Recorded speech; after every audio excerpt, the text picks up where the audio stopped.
아니요 그게 아니라 렌즈 꼈어요? 제가 배종찬 소장님하고 네. 의견이 갈릴 때 네. 눈이 맞아, 반짝반짝해집니다. 맞아. 예, 단식 효과를 거론하셨어요. 민주당 지지율 상승의 원인으로. 갤럽 조사 상승한 저는 거. 아니다라는 근거가 한국갤럽 조사 안에 나타나 있다. 이재명 대표 지지율 얘기를 했잖아요. 네. 더 떨어지고 있는 지지율을. 네. 그럼 이게 단식 효과가 있는 거냐. 그러니까 민주당의 지지율 상승은 이재명 대표의 단식 때문에 상승한 게 아니라 윤석열 정부가 너무 심한 거 아니냐라고 하는 정권에 대한 반감, 네. 견제 심리가 민주당 쪽으로 결집을 한 거다. 그러니까 인과관계가 저는 거꾸로 됐다.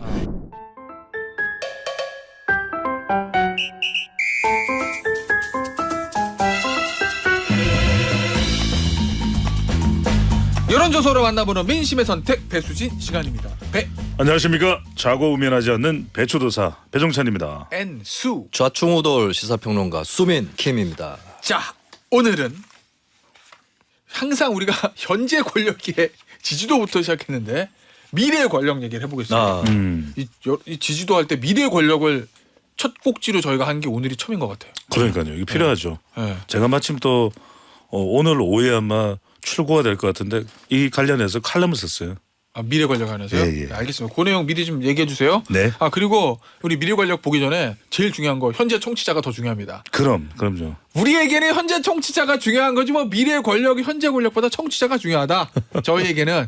예. 그래서 문자를 좀 소개해 드릴게요. 박문수님, 화물차 기사인데 아침마다 잘 듣고 있어요. 편향되지 않으려고 노력하는 모습이 너무 좋습니다. 이영선님, 요즘 정치가 너무 재미없어서 관심을 끊고 싶은데 그나마 정치쇼가 재밌으니까 정치 소식을 듣게 되네요 하셨어요.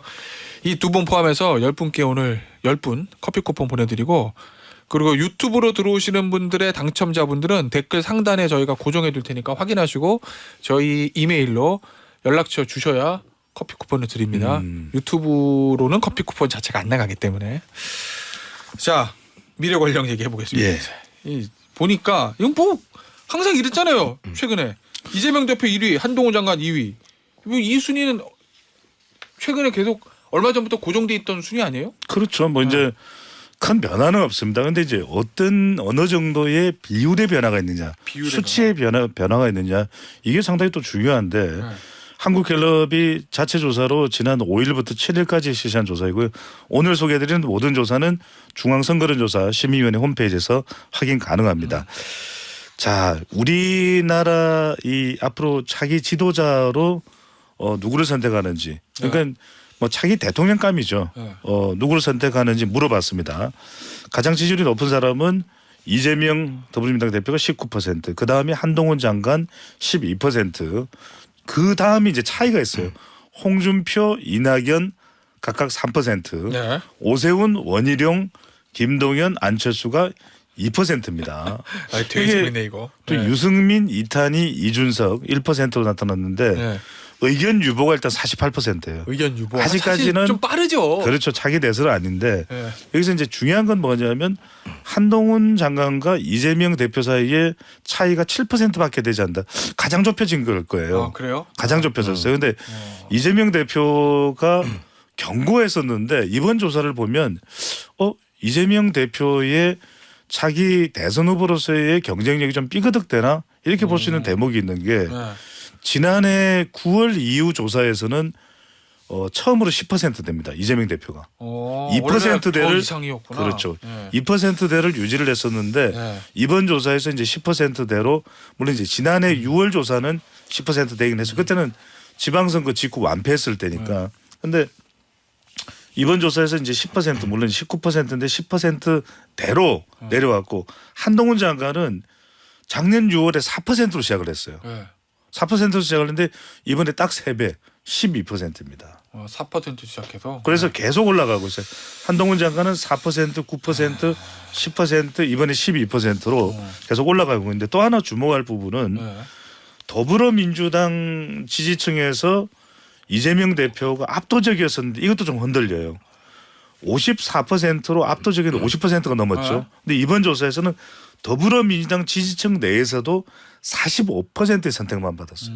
그런데 이재명 대표가 최근에 그런 발언을 했었거든요. 그 나머지 55%는 누구 선택했어요? 그러니까 이제 뭐 작게 뭐 이낙연 뭐 그다음에 없다 이렇게 이제 유보를 한 경우인데 김태현 앵커 아마 기억날 거예요. 최근에 이재명 대표가 발언하면서 78%의 역대 최고의 득표를 받은 사람이 접니다. 이랬던 거 기억나실 거예요. 그리고 압도적 지지가 강화되고 있습니다. 그런데 지금 이번 조사를 보면은 45%거든요.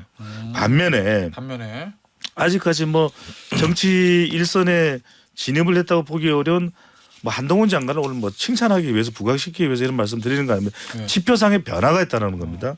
국민의힘에서 25%의 지지만 받았는데 이번에는 거의 30% 육박합니다. 29%. 그러니까 말 그대로 이재명 대표는 여전히 1위지만 좀 삐그덕대고 있고 좀 흔들리고 있고 한동훈 장관은 지금 승승장구하고 있다. 이렇게 볼 수가 있는 거죠. 알겠습니다.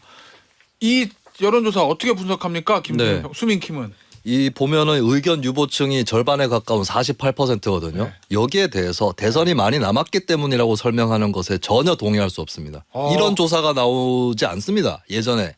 48%까지 안 나와요? 우리나라는 5년 단임제 국가라서 네. 대통령은 언제 퇴장할지 정해져 있어요. 그럼 여권에서도 대선이 끝나는 즉시 바로 대선 주자군 형성이 시작됩니다. 네.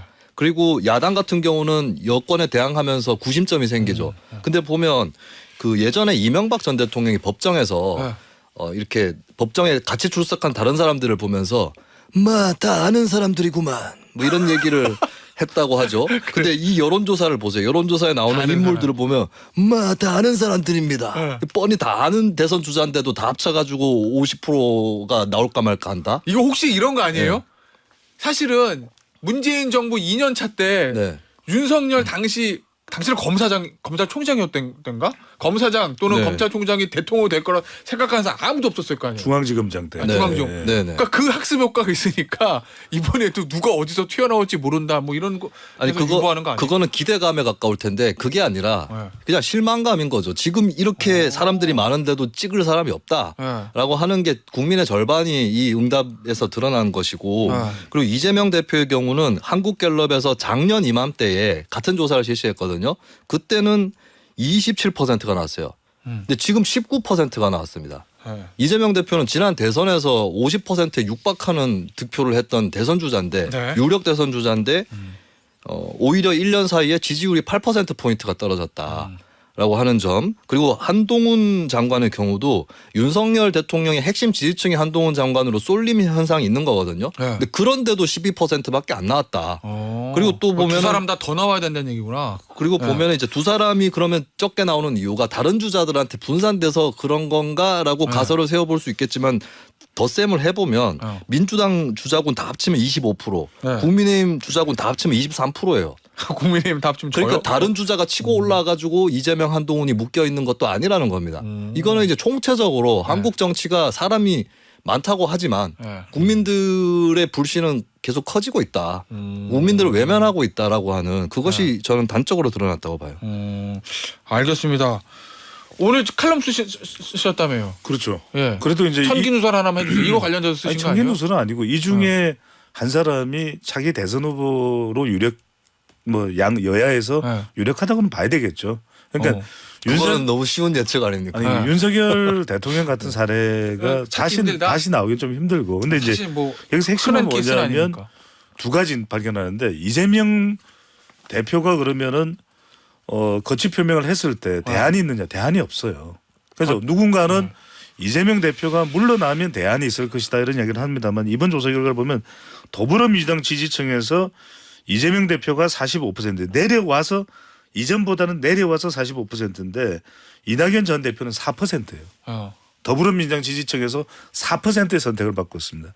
그런데 어떻게 대안이 될 수 있겠어요? 그러면 저기 대종찬 그러니까 소장 보시기에 이재명 대표가 차기 민주당 대선 후보가 될 가능성이 아니 있다? 대선 후보라는 거 아니라 저는 이제 일단 총선까지는 이재명 대표 체제라는 거예요. 그러니까 이 자료를 봐도 그렇고 또 하나가 뭐냐면 이제 그러면은 국민의힘은 차기 대선 후보가 한동훈 장관일까? 이건 조금 갸우뚱거리게 하는 부분이 있어요. 왜냐하면은 중도층에서는 한동훈 장관 선택이 10%였거든요. 그러니까 굉장히 윤석열 대통령 지지층들이 지금 압도적으로 한동훈 장관을 지지하는 그런 형태거든요. 그래서 이거는 국민의힘 지지층 또 특히 이제 윤석열 대통령 지지층에서는 한동훈인데 과연 앞으로 윤석열 대통령의 지지율이 변할 때 임기 후반부로 갈 때 중도층 외연을 한동훈 장관이 정치에 뛰어들고 또 중도층 외연을 넓힐 수 있을지 여부가 한동훈 장관의 정치 운명에 달려 있다 이렇게 봐야 되겠죠. 저건 어떻게 봅니까? 한동훈 장관의 정치적 미래. 일단 현재 상황만 진단을 해보면 국민의힘에서 아주 강하게 기대감을 표출했었던 한동훈 장관이 등판하면 뭐 MG가 지지를 하고 수도권이- 중도층이 지지한다 이거 아니에요. 일단 한국갤럽에서 지속적으로 조사를 했지만 호감도 지지도를 떠나서 호감도 자체도 한동훈 장관이 20, 30대에서 높은 편이 아니고 중도층에서도 지지율이 오히려 낮은 편에 해당하는 거거든요. 그래서 그것이 일단 한동훈 장관이 앞으로 정치를 어떻게 하느냐에 따라 달린 부분은 있겠지만 현재의 스코어로는 한동훈 장관은 국민의힘 핵심 지지층 안에서 소구력을 갖고 있을 뿐이다. 이 점은 분명한 현실이라고 인식을 해야 될 겁니다. 알겠습니다.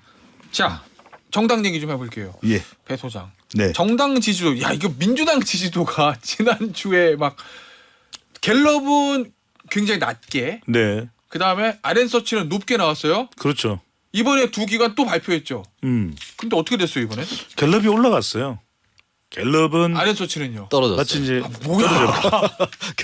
그러니까 이거는 좀 추세를 봐야 될 것 같아요. 자꾸 이거 가지고 뭐 우리가 샤이 민준이 뭐 자동응답 조사가 다르는 거는 뭔가 좀 더 우리가 더 긴밀하게 이론적인 예.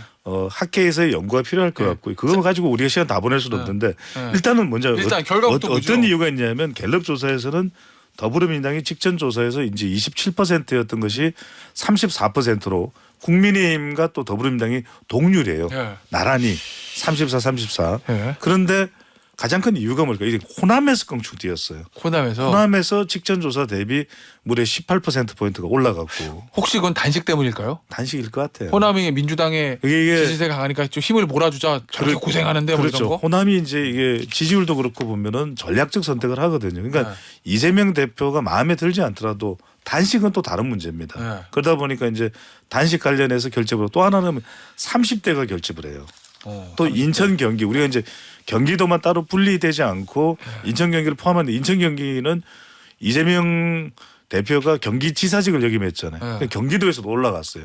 그런 걸 보면은 이 호남 또 30대 경기도에서 올라간 걸 보면 단식 현상으로 갤럽 조사에서 7%포인트나 민주당 지지율이 올라갔다 이렇게 봐야 되겠죠. RN서치는 네. 얼마나 떨어졌어요 그럼?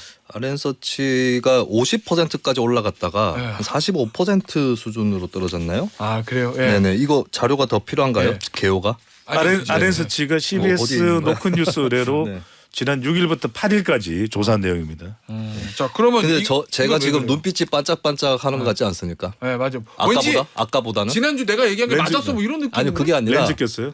제가 배종찬 소장님하고 의견이 갈릴 때 네. 눈이 아, 반짝반짝해집니다. 맞아. 예, 단식 효과를 거론하셨어요. 민주당 지지율 상승의 원인으로. 갤럽 조사 상승한 저는 거. 아니다라는 아. 근거가 한국갤럽 조사 안에 나타나 있다. 뭐요? 이재명 대표 지지율 얘기를 했잖아요. 더 떨어지고 있는 지지율을. 그럼 이게 단식 효과가 있는 거냐? 그러니까 민주당의 지지율 상승은 이재명 대표의 단식 때문에 상승한 게 아니라 윤석열 정부가 너무 심한 거 아니냐라고 하는 정권에 대한 반감, 견제 심리가 민주당 쪽으로 결집을 한 거다. 그러니까 인과관계가 저는 거꾸로 됐다.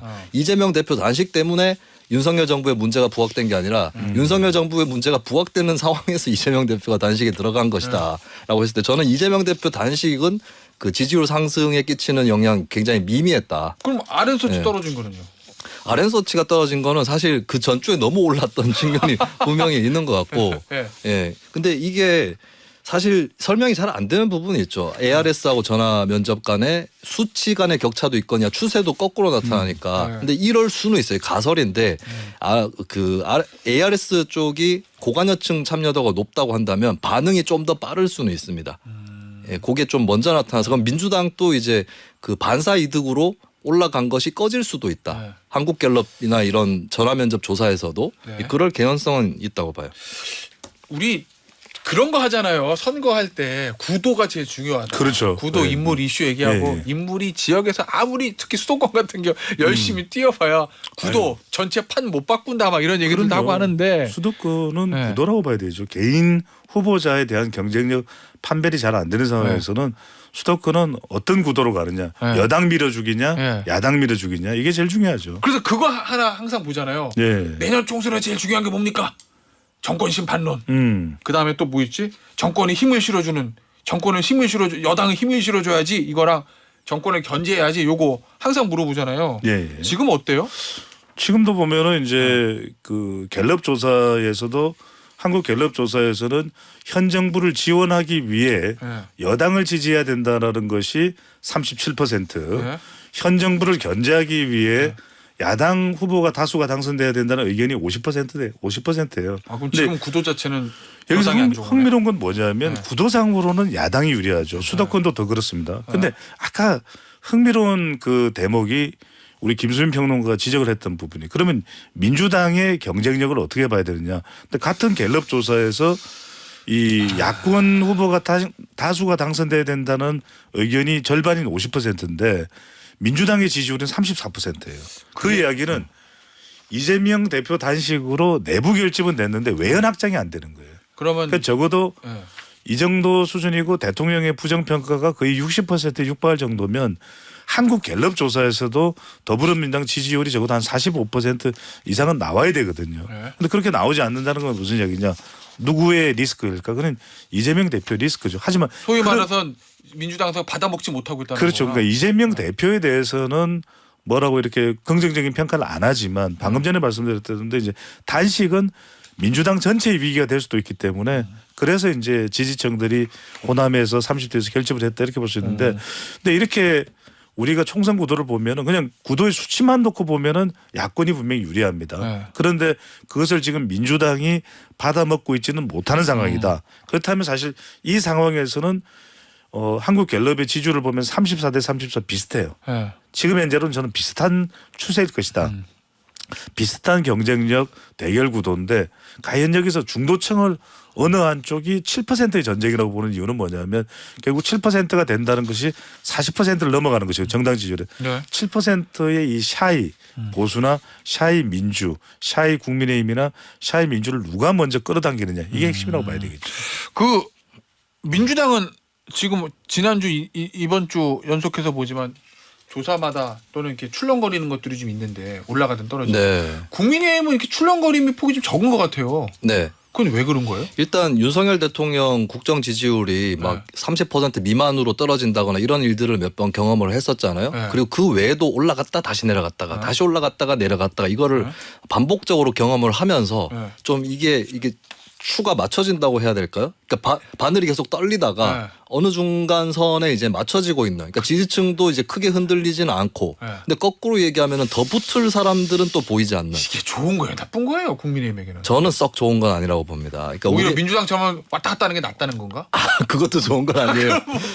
근데 사실 우리나라가 이제 다당제가 아니고 양당제에 가까운 나라인데 그럴 때는 이제 확장성이 있어야 되거든요. 그러니까 다당제의 경우는 자기 지지층만 잘 붙들고 있어도 어느 정도 포션이 예. 있으니까 생기니까 나를 네. 제외한 나머지들이 또 나뉘어져 있기 때문에 맞아요. 그 다당제에서는 사실 지지층을 확장하는 것보다는 네. 다른 당하고 어떻게 관계를 잘 맺을 거냐. 아, 연합. 예, 연합 정치. 요게 더 중요한 거라면 양당제에서는 이제 어쨌든 1대1 싸움이기 때문에 확장을 해야 되는 건데 확장이 막혀 있다라고 하는 건 분명히 나쁜 현상이라고 봐야 됩니다. 근데 국민의힘 이제 좋게 보자면은 더 떨어질 일은 별로 없을 거다라고 일단 기대를 해볼 수는 있는 그런 상황인 것이고 근데 이제 민주당 같은 경우는 거꾸로 이제 왔다 갔다가 좀 올라갔다 내려갔다 심한 현상이 나타나고 있는 거죠. 이거는 잠재적인 확장성은 이제 정권 심판 여론의 결집이랄지 이런 것들은 기대해 볼 수 있겠지만 잘못하면은 또 나쁜 결과가 올 수도 있다.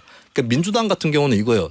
유권자들이 민주당을 방으로 보느냐 식구로 보느냐에서 차이가 날 수 있다라고 하는 겁니다. 그러니까 우리나라 저는 한국 양당 체제 말씀드렸는데 사실 집단 대 집단의 양당 체제라기보다는 집이 있는데 벽이 하나 있고 방이 두 칸 있는 집이에요.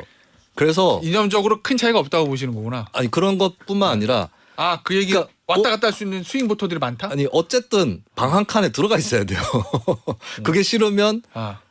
마당에 텐트를 치거나 네. 아니면 집을 나가야 됩니다. 집을 나간다는 거는 투표 안 하는 거고 네. 마당에 텐트 치는 거는 이제 군소정당이나 네. 무소속 지지하는 거죠. 어차피 둘 중에 하나는 찍어야 된다는 예, 얘기구나. 그러면 이제 유권자들이 일본 아니면 이번. 민주당을 방으로 보면 아 국민의힘 방에는 못 들어가겠어. 그러면 민주당 방으로 들어갈 가능성이 높아지죠. 근데 민주당을 식구로 봤을 때 같이 살아야 될 식구로 봤을 때는 아이 좀 거슬리는 게 있는데 이러니까 이제 식구로 보게 되면 더 불리해지고 방으로 보게 될 때 그나마 성공할 수 있다는 거죠. 집이나 방 이야기는 이거는 구해저 홈즈에서 해야 되는 거 아닐까요?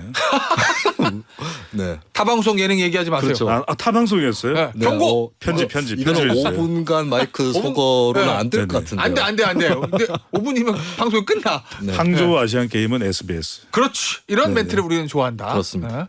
저기 그리고 사장님 듣고 계시나요? 네. 네. 저기 이거 지금 변수들이 있잖아요. 정당 지지도 볼 때. 이제 그렇죠. 이재명 대표 같은 경우에는 검찰의 영장 청구, 그다음에 체포동의안 어떻게 처리하느냐. 이거에 따라서 민주당의 지지도가 출렁거릴 수 있어요.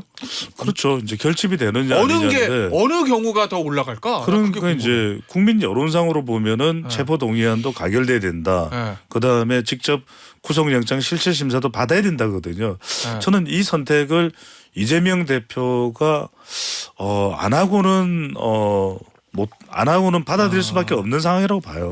왜냐하면 이걸 거부하는 순간 네. 민주당 지지율은 체포 동의안도 부결되고 구속영장 실체 심사로도 안 간다면 더 큰 타격이 올 수도 있거든요. 민주당 지지율에는 네. 그런 상황이라서 저는 이재명 대표 지금 소환 조사도 오늘, 또 추가로 오늘. 받는다 그랬잖아요. 오늘요. 그 이야기는 뭐냐면 이재명 대표도 지금 현재 상황을 보면 총선에 가까워지고 민심을 또 여론을 거스를 수는 없다 이런 판단을 하고 있는 것 같아요. 알겠습니다. 자, 그러면 여당은 지금 여당에서 제기하고 있는 가장 큰 이슈 중에 하나가 이 뉴스타파의 보도, 허위 네. 보도, 여당 표현으로 하면 선거 조작 의혹, 요거 여기거든요.